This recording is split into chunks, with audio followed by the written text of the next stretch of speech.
มันทำกำอุบผูลมในเบิ้นเขาในเด้มานุงเลืองอันว่านั่นเด็ดเต็บขัดไอ้มานุงเอามาจากไหนวะเขาเต็บเป็นโมเดมานุงเอาเจอติดสังเอาเนี่ยเป็นว่าเจอเตี้ยเนี่ยเต็บเลยจังมาเฮ็ดอะไรนั่นนะพวกเต็บอะไรกันมาเฮ็ดอะไรเป็ดโมดเอาไตกองเรามาจามด้วยสองเดือนเจอเต็มเจอเด้เจ้าในเขาก็จามด้วยแต่ปองเจอลุงบอกขึ้นมาดิจงป้อมุนเพิ่นมาถามซื้อหน้าว่ามีพระเฮ็ดไหนขายแล้วเขาเตี้ยไปรอไหนวะเนี่ยเทียมปอกมาลูกชายมาป้อมุนหน้าเขาก็มีเนี่ยเพิ่นมาถามซื้อกวายเฮาว่าขายแล้วเขาเตี้ยไปรอเนี่ยนะเอาอาเตี้ยเลยตีมาชิงในเพิ่นก็ว่ามันป้าเสริมตีลงในเทียมปองจำด้วยก่อนแน่เทียมปองเพิ่นจะลูกชายดิจิลั่นกันเอียนลงขึ้นย่องมาป้อมุนเปิ้นมาถามเมเฮาข่าวว่าเพิ่น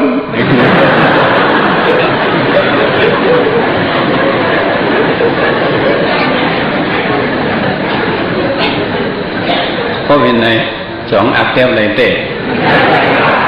เอาซุปเทบเอาไว้เลยเนาะพวกท่านว่าเทบเลยเต้ในสองที่ว่าเพิ่นในสองที่ว่าจังว่าเฮาสำยศสินเนี่ยเฮาดูเทบติดใส่เฮาแหน่ต่างทำไมอายุกรรมกุงในพวกเอาพุทธศิลว่าเนี่ยเด็มันเป็นอันเข้มอันเรียบร้อนเนี่ยสารพุทธศิลนั่นมันเหมือนเรื่องแมงมนนั่นมันก็มืดอันหวยอันหังนั่นสารพุทธศิลเนี่ยคือแต่ว่าเปิ้นแตกนี่เพิ่งลงมันอายุกรรมกุงในเนี่ยเขาตีเลยหันตั้งผิดมันอ่อนตั้งว่ะตีเลยหันสังมันอ่อนตั้งคัดเจอให้มีหยันหมักตาหันตั้งผิดมันแต่ว่าเขาเลยมาเขาถามว่ามันติจ้าไหนติเต้ไหนอันอ่ำจ้านั่นกำนำย่อจงใจเมื่อนั้นนึกใจเขาว่าตามีลูกชายอ่อนก้องเหรอตาติเลยใส่อย่างตาติจ้าไหนคัดเจอเหรอเกิดมามีลูกชายอ่อนก้อนหนึ่งไหนจ้วงชื่อเลยเจอชาวบ้านว่าไอ้เนี่ยอย่างมาฉันเป็นขี้เราขี้ยาเป็ดไหนสองเป็นจอมใจเขา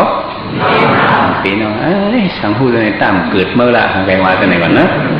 ในเขาถามว่ามันเด็กจ้าเนี่ยมันตั้งทุกข้ามันนำเลยเต๋อหุ่มเต๋อไม่ก็มันเนี่ยเขาหลวหันตั้งผิดมันจนเป็นตัวไหนอายุกรรมกุงในเนี่ยคนแตกหนีไว้ว่าฮือเนี่ยมันเหมือนการลำไรพุทธเนื้อวะเนี่ยการลำไรเหรอการลำไรบุตรเนื้อนั้นมันก็ว่ามันสูญวันศิษย์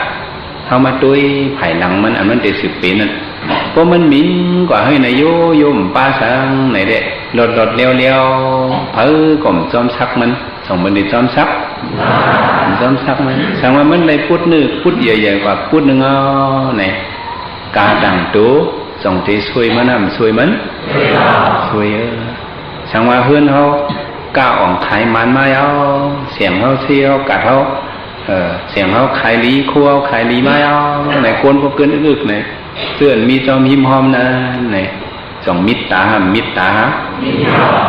เสียงเขาน้องจู้เขาหูนั่นมาเฮ็ดมันเรื่องนั้นน้องมั้งไหนเนาะใครช่วยมานะ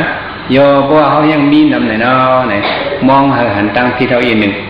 ซื้อก็กำหมากว่าเขาในกายาผินยามาไหนก็ไม่ยังสุกสักกันเอานะตั้งทุกข้ามันจังมาจากไหนในการลำตัวไหนก็มันก็ไล่มา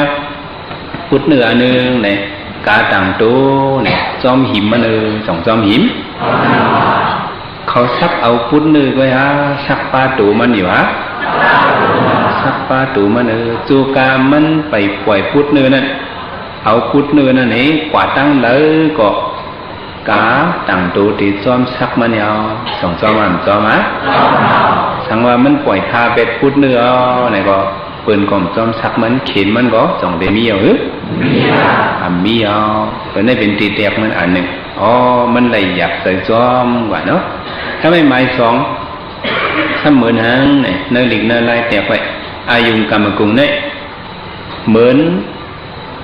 หมากับลูกแห้งว่ะมาเหรอมาโคกินลูกแห้งเนื้อเนี่ยก็มีก็กับไอเชียวมันก็มีอยู่ไอเชียวมัน มาตัวไหนพวกมันก็ไหลหลุดมาเอาเนี่ยก็มีส่วนเนี่ยเนาะเนี่ยโคบเห็นป่วยเลยก็นั่งเห็นโคบหมูเห็นโคบกินหนูดิ๊กจ่องมันเลยกินเนื้อมันเตะมันขึ้นกินขึ้นน้ำลายอย่างมันเว้ยว่าโคบเอาหึกมันปหลอกโคบเอาเคี้ยวมันปมางเนี่ยมันผัดอะไรอีกเว้ยกาก็เพื่อมันเลยหลุดนั่นมาเลยมาต่างตัวจ่องตีมาหิมมันมาหิมเอาหลุดก็คบปากขามันหนูจ่องมันจะเลยเกี่ยวมือมันเลยนั่นเนี่ยอับเกี่ยวไว้กุ้ยกาแต่ได้ทิ้งไว้นั่นเนี่ยมันง่ายๆเพราะมันมาให้